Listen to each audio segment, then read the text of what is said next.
don't have to be part of the media, and you don't have to hold a public office, and you don't have to be the CEO of some multinational corporation to affect change in your world and your community. Yeah. And I think the remedy is an army of normal folks. Bill Courtney is perhaps best known for his work on the football field. Coaching the Manassas Tigers in Memphis, Tennessee, earned him acclaim in the Oscar-winning documentary Undefeated. But for Bill, coaching is more about what happens off the field. We are all bruised in this life, and it requires persistence, courage, and integrity to keep getting off the ground and keep facing the day, not only for yourself, but the people around you. That is what is character to me. It is not about the numbers on the scoreboard at the end of the game. Bill's own character was forged in the fire of a rough childhood. I experienced unconditional love from my mother, but I also experienced an enormous amount of trauma. And so I grew up and became a very young man with a whole lot of insecurities. And it took me a long time and the love of my wife and my 4 children to start understanding the value of fatherhood from being a father, having never experienced the value of fatherhood from having a father.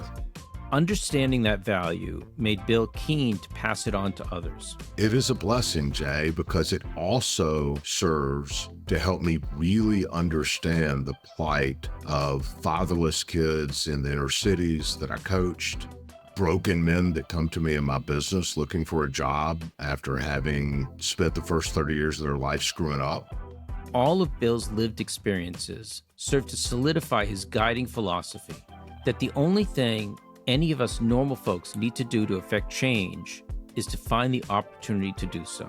You do not have to be part of an NGO. You do not have to be part of a faith-based organization. You do not have to be part of some foundation or anything else. You have to look at yourself and say, I'm blessed. I want to give back. This is what I'm good at. This is what I'm passionate about. And there's an opportunity. And stick your head in it like filling a hole in a dike. That is it. Thank you, Bill, so much for being my guest on All About Change. I'm really looking forward to this conversation. So let me start off by asking you, there's a through line in your life about helping people. And where does that value come from? Yeah, Jay, that's a fair question. And I don't think any of us are exactly alike, but I think we are parts of a number of people that mentored us coming up, and those parts make up our own whole. Despite the fact that my dad left when I was young and mom was married and divorced 5 times, and I grew up with a kind of a lot of trauma, there were a lot of people along my life, my grandfathers, one of my grandmothers, coaches, teachers, people along the way who always showed me kindness and service that I think really impacted my life. And so bits and pieces of each of those experiences, I think, have culminated into what is my ethos regarding service. Well, for those who have not seen Undefeated, I'd suggest that they see it, but there's something in it that really stuck with me, where you talk about your dad not being there when you were growing up, that you would leave the football games and you'd see all the other dads carrying their sons' shoulder pads and helmets and helping them off the field, and you were walking by yourself. And it's poignant because towards the end of the movie, you're carrying your son's pads and helmet. So what was it like growing up without your dad? I had a mother who worked hard and loved me unequivocally. She did her best.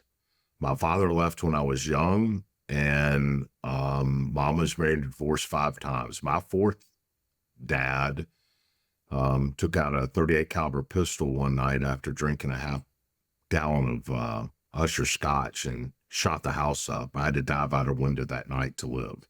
Wow. So what was it like growing up? I experienced unconditional love from my mother, but I also experienced an enormous amount of of trauma, really. And what happens along the way after your dad doesn't have anything to do with you, and then more men come in your life and you leave your life, what you start to do as a young, strapping 14, 15, 16-year-old guy, I lettered in 6 sports in high school and, you know, tried to keep decent grades. And despite all of that, nobody stuck around. And so what you do is you develop this odd sense of something must be wrong with you. So how I grew up with a loving mother who tried really hard and worked hard to keep me straight. I grew up with a lot of trauma and a revolving door of people in and out of my life. And so I grew up and became, as a very young man, with a whole lot of insecurities as a result of that stuff. And it took me a long time and the love of my own wife and my 4 children to start understanding the value of fatherhood from being a father, having never experienced the value of fatherhood from having a father.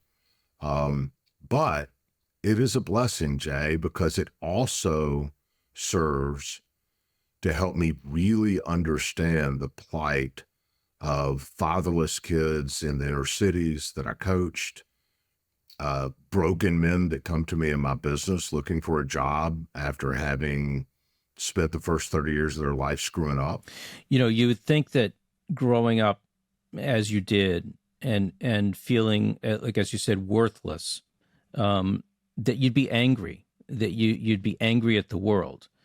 But when I see you on film, I've never seen someone so loving, you know, to kids from a very different background who are going through some really tough stuff in life, and you're there for them. And you know, to the extent that you're giving up time that you could have with your own family to be with them, not just for football, but to help them through their problems in life. And how does someone, you know, who basically felt that they were worthless become such a loving person?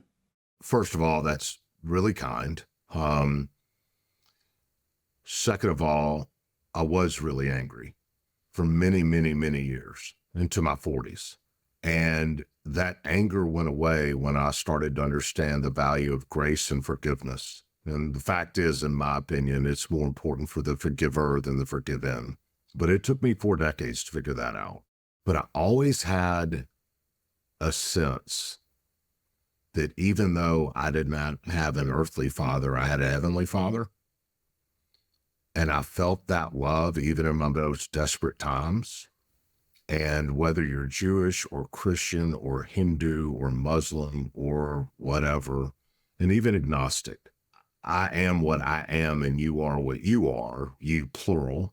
And I am not a person who says, believe like me or you're doomed. I think faith is a very personal thing. And I have many friends of many different religions and some with no religion. And I respect them equally. So I don't want to evoke some type of moral superiority when I say what I say, because there's nothing about me that is morally superior. But I will tell you, my sense of love, I really do think comes from my belief that despite all of my transgressions and despite all of the problems I've had, I've always experienced love from a father, even though I didn't have one on earth. That's beautiful. I think spirituality plays a very strong role in many of our lives, and yet we live in a world where we're afraid to talk about that. Like in civil society, we don't want to talk about that, but it is a big part of many people's lives. You know, I think not wanting to talk about it is part of the problem. I mean, the truth is, I don't care what you look like. I don't care who you love, Jay. I don't care who you worship. I don't care how you vote. None of that stuff ultimately matters. But the problem is we've become so polarized in our categories that seem to define groups of people as who they are based on those categories.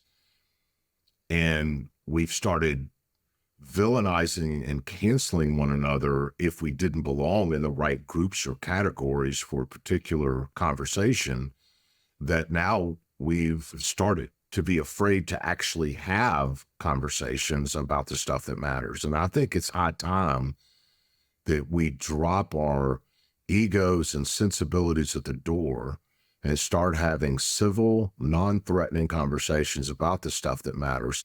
I think one of the things that's hurting us the most is the unwillingness to talk about it. And so I think when you operate in a vacuum, when you surround yourself with people that look like you, think like you, vote like you, love like you, worship like you, every conversation you have is just going to be circular and there's no growth. So I think we got to get out of that vacuum of thought. We've got to get out of that place and experience a little discomfort, but trust another human being's ability for discernment and have civil, non-threatening conversations outside of that vacuum about the stuff that matters so that we can grow. I really love the way you're approaching the world, but it seems like our world is so broken. Our politics are broken.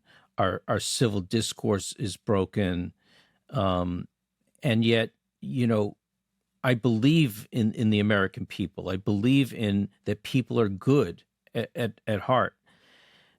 How do you, I know this is a big macro question, but why are we such a broken society made up of people who are basically good people? What the hell happened here? Jay, do we have a 4-hour podcast?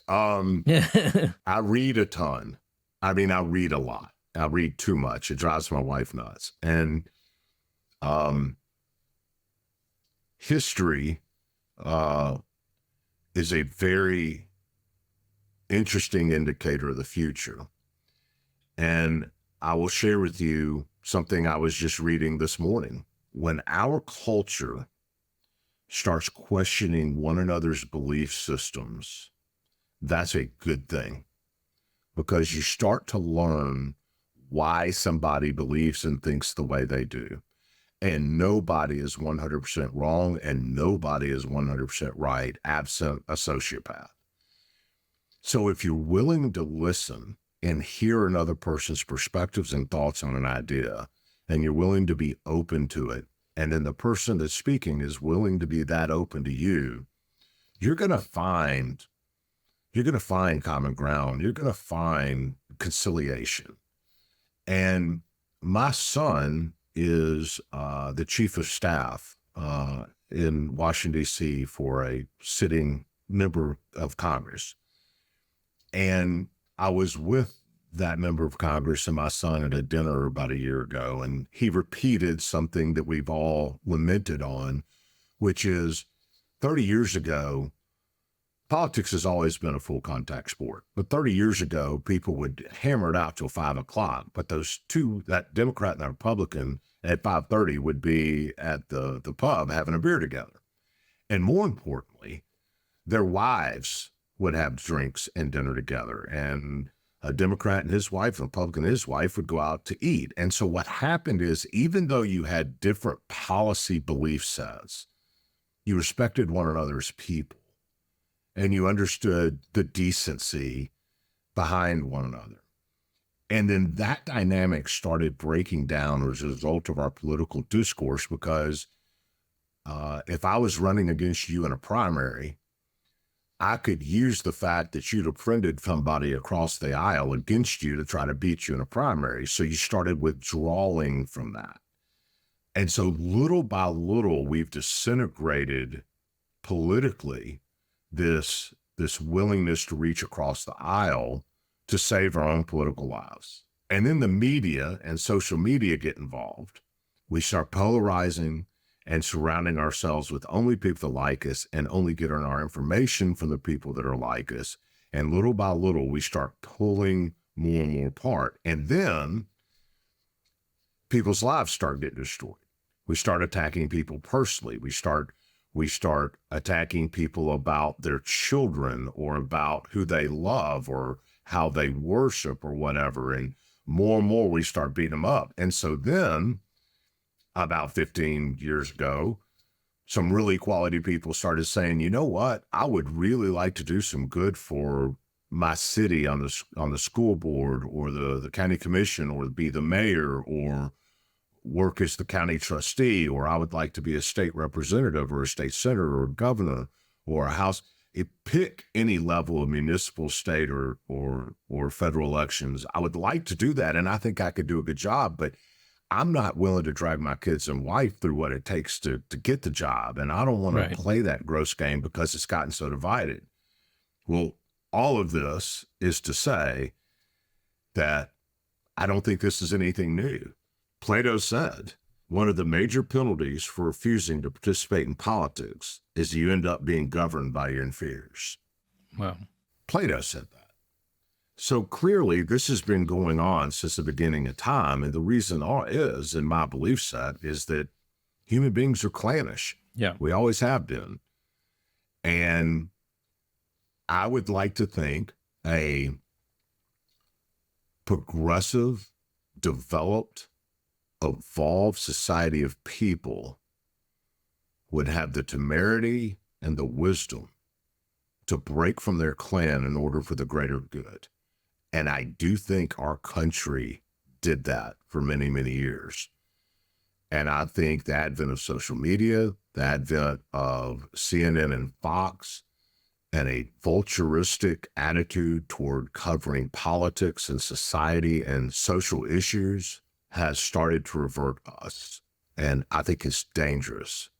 And I think the remedy is an army of normal folks. People like you and me, regardless. I think you're Jewish, aren't you? Yes. So you're Jewish, I'm Christian. You're from up in Boston or the Northeast. I'm from Memphis in the Southeast. I mean, our demographics are pretty different. But I absolutely love the work you've done for folks who are disabled or have challenges. I celebrate that. I think that is phenomenal. Thank you. And so you obviously appreciate what I've done for coaching kids and some of the other stuff. Well, here we are, two guys from two completely different walks of life that can celebrate one another. That can't happen when the media is destroying one another and our politics is destroying one another. So fine. What we need is just an army of normal folks, hundreds of thousands of people in this country, like you and me, coming from different walks of life and different viewpoints, coming together to celebrate one another and having civil, non-threatening chats about the stuff that matters. And we need to retake the narrative. So I want to dive into that a little bit more, but I'll tell you a quick story. First of all, when I was in high school, going way back into the 80s, I do remember the times of Republicans and Democrats sitting down together, socializing together. But fairly recently, I was on Capitol Hill meeting with a Democrat from Massachusetts on disability issues and a Republican literally across the hall from Mississippi, also working on disability issues. Both great people, both had done so much for the cause. And I asked each of them, hey, do you know your colleague across the hall? And like, no, I've never met him. And literally, like, you could walk, 12 feet across the hall. And I just left there saying something is terribly wrong, to have good people just because they're from different parties, don't even say hello to each other. But how does this army of good people break through, the ossified political system, the terrible social media that's like a garbage dump? How does that happen? I own a business I started in 2001. I started with $17,000. I now have 135 employees. I do business in 42 different countries. We'll do about 80 million in sales this year. I'm not saying that to brag. I'm saying to make a point. I am a very realistic, pragmatic human being, and I have to be. Any business you run, it is what it is. All right. Data, analytics, all of that. It really is an idealism that I have. Okay. But I don't want somebody to hear that and say, oh, he's just an idealistic idiot. He doesn't understand how the real world works. I know how the real world works. I live in it and work in it every day. Mm-hmm. But in answer to your question, even though I do realize it's a little bit idealistic, I also think it's workable. It's so simple to me.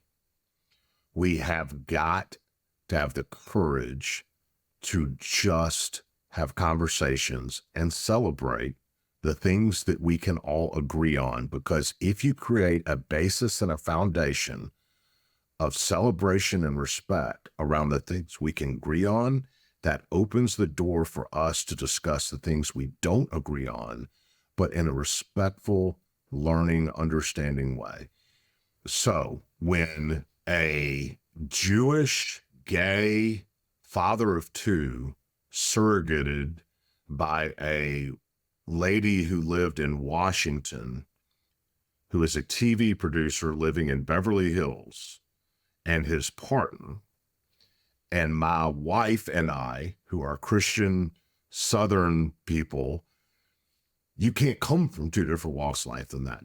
When those two couples come together around a simple philanthropic project that we both agree we see a place that needs help, and then we become friends around that basis and that foundation, now we do talk about LGBTQ rights.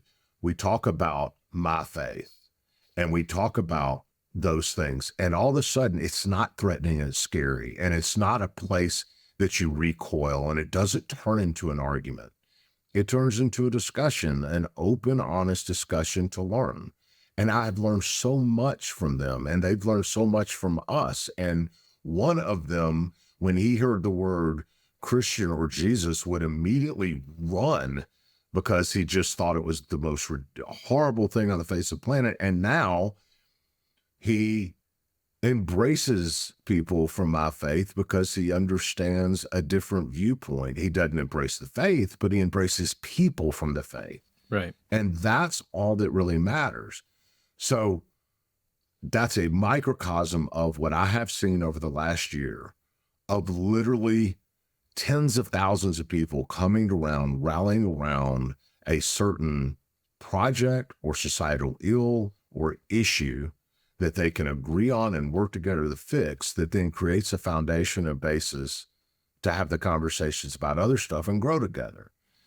It seems simple and it seems idealistic, but in a very pragmatic sense, I've just watched it work for the last year. And I believe with everything I am, that it is just normal, average. You don't have to be part of the media, and you don't have to hold a public office, and you don't have to be the CEO of some multinational corporation to affect change in your world and your community. And people that do that together, grow together, learn together, and it breaks down barriers, these barriers that we've created for ourselves these last 30 or 40 years. And I've watched them crumble. Yeah, well, that's beautiful. Bill, I want to bring you back to football. Talk about your love for football and your love for coaching. And what do you think sets your coaching style apart? What I love about football is there's one guy that scores, but there's 10 others that are bleeding, sweating, and beating themselves up, and their name will never be in the paper, and nobody's celebrating them. But if they don't do their job, that one guy can't score. That is quintessentially teamwork. I also love football because it teaches you the difference of being hurt and being injured. If you're hurt, get your ass up. If you are injured, go to the hospital. But don't be a victim of a bruise. We are all bruised in this life. And it requires persistence, courage, and integrity to keep getting off the ground and keep facing the day. People say tough times build character. Football builds character. This stuff builds character. I think that's crap. I think the character is revealed during the tough times. I think the work you do in preparation of the tough times is what builds character. And then when the tough times hit you It reveals whether or not you've done a good enough job giving yourself the proper foundation and principles to handle those tough times. And that's when your character's revealed. And I think football as just a game is a microcosm of life in that regard. And that you're always, no matter how well you coach, no matter how well you practice, no matter how well you plan, no matter how well you scheme, something's going to happen to test your resolve. And you have the character to continue on in the face of all of those obstacles, not only for yourself, but the people around you. That is what is character to me. The second part of your question about my coaching philosophy is this. Players win games.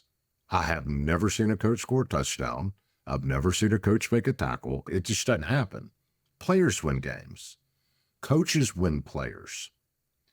And I believe if you teach that fundamental ethos and the tenets of commitment, integrity, perseverance, the value of showing up on time, civility, dignity, forgiveness, grace, if you coach that as the paramount building blocks of your program, I think you win your kids because they understand they're playing for something bigger than themselves and they're growing for something bigger than the win on a Friday night.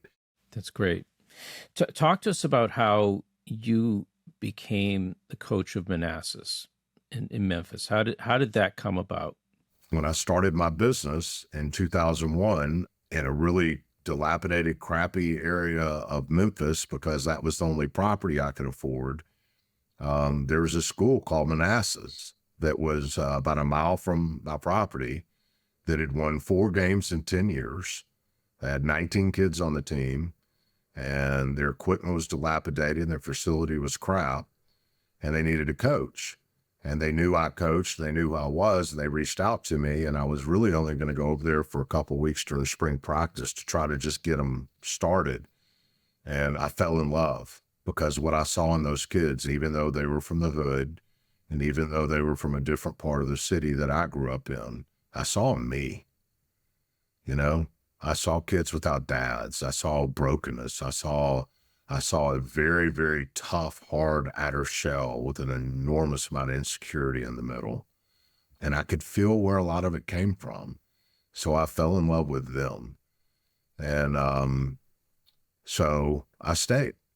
And the reason I went there is because it was convenient. It was only a mile from work. I could make work and coaching happen because of the proximity.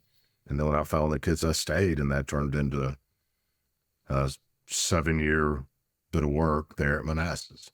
Let's talk about some of your challenges there. I'm thinking about a young man, Chavis, who had a tough background, and you developed a very strong connection with him.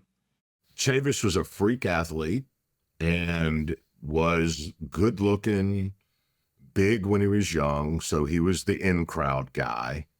And because he was an in-crowd guy coming up in an area of the city that in-crowd guys tend to get in a lot of trouble, he was in it. And he was angry at the world, and a very good football player. And again, I saw me in him. I saw insecurity masked by aggression. I saw toughness manifest itself in a way that was meant to elicit fear among his peers. And I saw, when nobody else was around, a immature, self-conscious, hurt boy. That's what I saw. And I identified with it. And so I started having conversations with him about that. I called him on it. And he didn't like it at first, but he knew I was right. And we developed a relationship, and he grew to trust me because he trusted that I understood who he was. And he spent some time in jail, but little by little, we started breaking some of that stuff down, held him accountable. I mean, every time he screwed up, he was not playing that week. And by the end of his junior year, he was not only a leader on the field, he was a leader inside because he grew to understand that he did have value. And his value was not in his street toughness and his willing to fight, but his value was in his ability to lead. His value was in his ability to make good grades. That value was in his ability to have a positive measure of change on the people around him. And he started to embrace that. And incidentally, he's a grown man now. Well, he's 29, but about 5 years ago, he started a thing called the North Memphis Steelers Youth Mentoring Program, where he had 80 or 90 boys and 80 or 90 girls playing on 3 or 4 football teams and 3 or 4 cheerleading squads, one of which won the national championship. Wow. And on the back of all the uniforms were the words "School First." So even in a youth thing, he made all the kids bring their report cards. And if they didn't have C's, B's, and A's, he didn't kick them off the team and he made them practice. But they could not play in games or cheer on the sideline until their grades were C's, B's, and A's. And this is in an area where an 18-year-old male is 3 times more likely to be dead or in jail by his 21st birthday than he is to have a job. And he took in 180 kids over 4 years and had them concentrate on school first, held them accountable, and got their young lives headed in the right direction.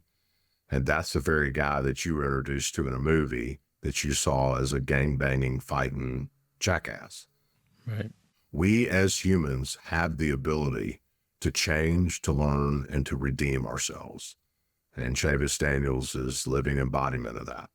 How did you get these kids to understand the character and building character was central to their success, their future success beyond football? The first year and a half, the character stuff wasn't sticking. I was just another dude with another program, giving away more stuff, and eventually I'd be gone. And so, yes sir, no sir, I'll take what you got, and we'll see you when we see you kind of thing.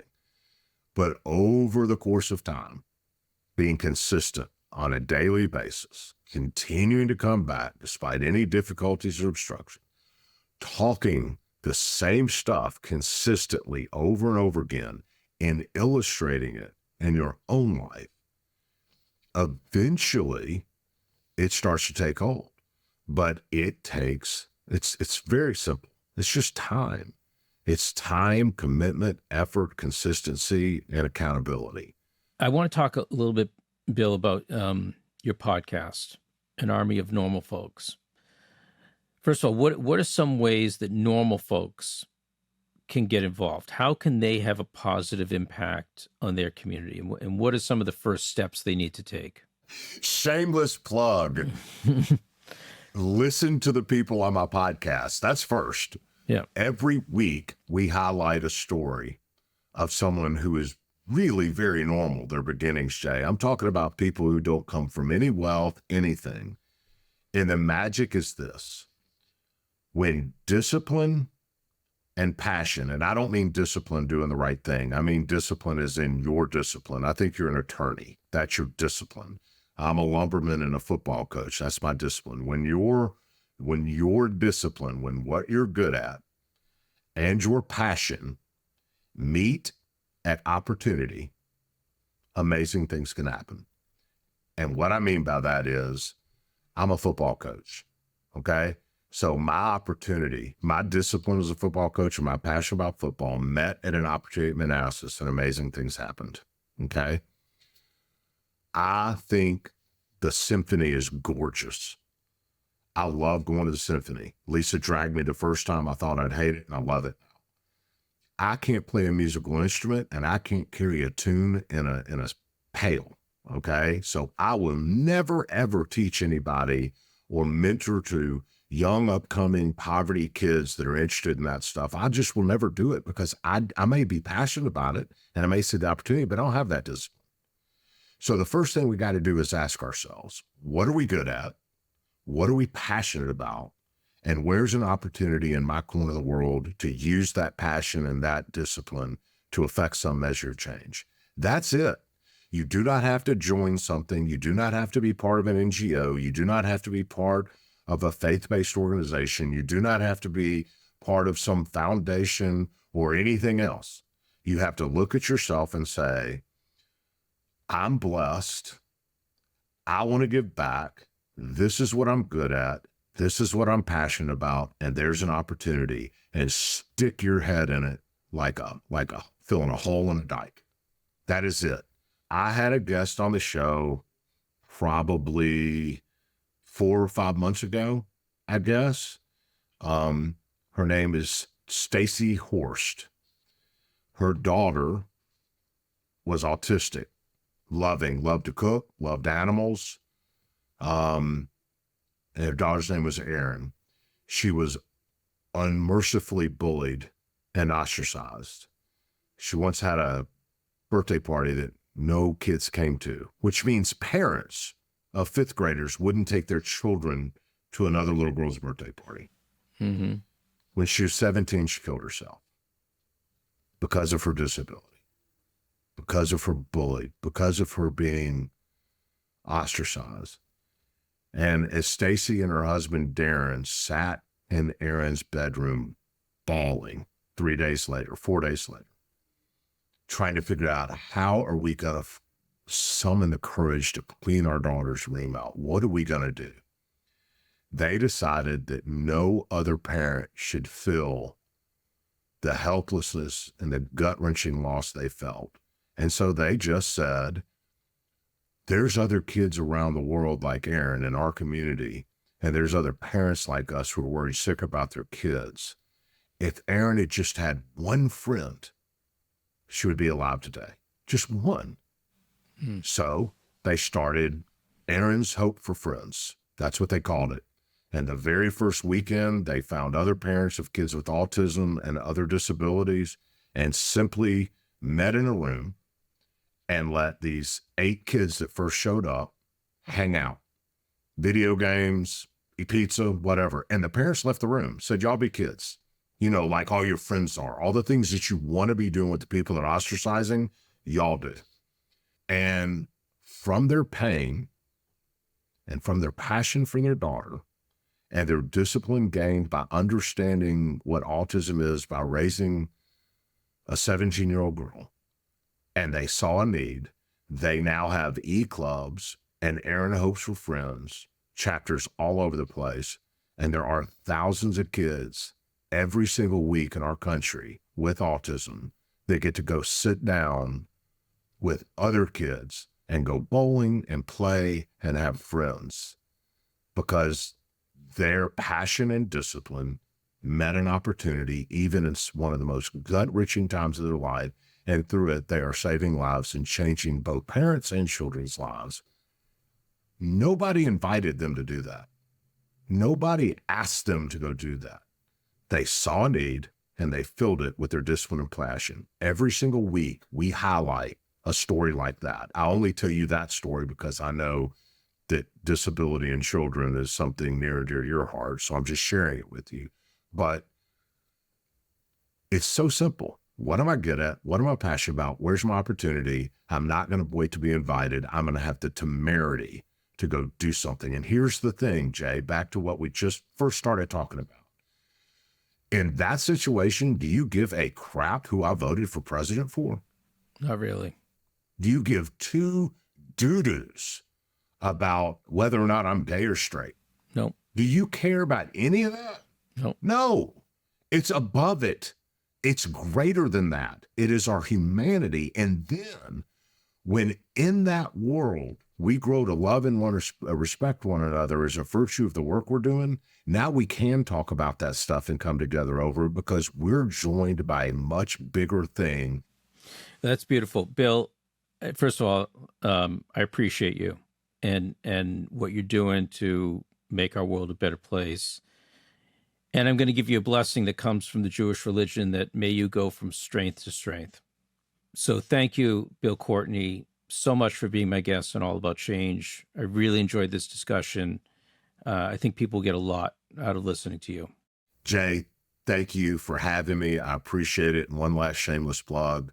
I hope people keep listening to you because I know you do good work, but I hope some of your listeners will check out An Army of Normal Folks and maybe get inspired to do something in their world. Thank you. I hope so too. Many, many thanks to Bill Courtney for joining All About Change. His commitment to change at every level for everyone is admirable.